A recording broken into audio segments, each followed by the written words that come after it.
Trevor the traction engine is old-fashioned, but he doesn't care. He knows that he is really useful, like his friend Edward, the blue engine. Early one morning, Trevor was chuffing about the vicarage orchard. He had important news for Edward. The vicar says that not all children are able to have holidays by the sea, so he's having a garden party to raise money for a seaside trip. I'm going to be the star attraction, chatted Trevor, giving rides to all the visitors. The vicar is putting up posters all about it. I'd like to help too, sighed Edward, but without my rails, I wouldn't be much good at a garden party.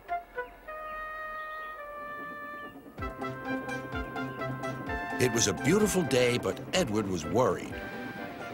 I wish there was something I could do for the party, he said.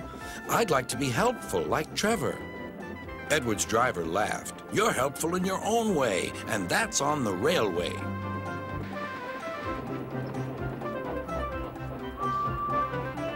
Next day, it was Trevor's turn to look disappointed. He had bad news. The vicar's been so busy that he forgot to put up the posters. Now no one will know about the party.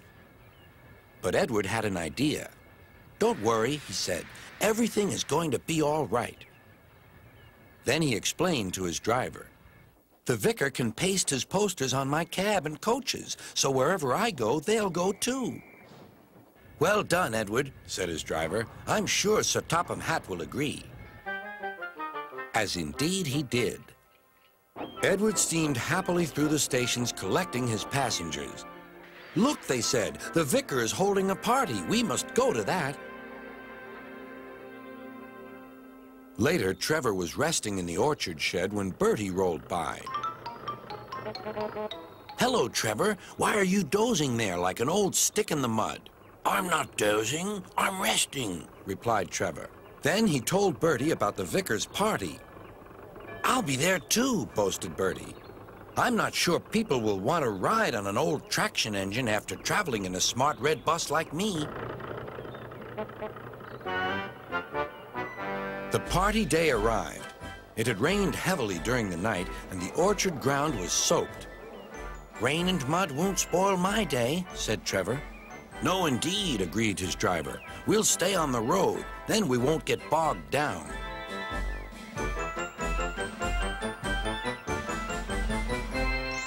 Trevor was soon busy trundling up and down the quiet country lane, carrying lots of laughing children.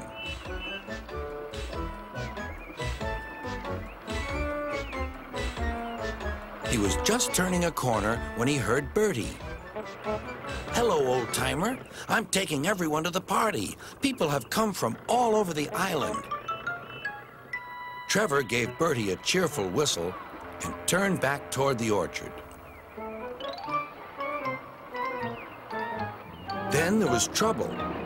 Help, I'm stuck, shouted Bertie. His wheels had sunk deep in the orchard mud. Terence the tractor arrived just in time. I'm the one who has to plow fields, laughed Terence. We'd better get you out of here. Using strong ropes, Terence and Trevor pulled Bertie clear of the mud. This will teach Bertie a thing or two, Trevor chuffered to himself. At last, Bertie was on the road again. Thank you, Trevor. You're not a stick in the mud at all. No, smiled Trevor, but you were, just for a little while. That evening, the vicar arrived to see Edward and his driver.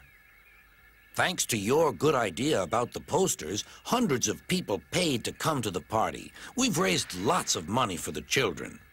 Edward was very pleased, and Trevor fell happily asleep thinking of all the children who would now get to the seaside at last.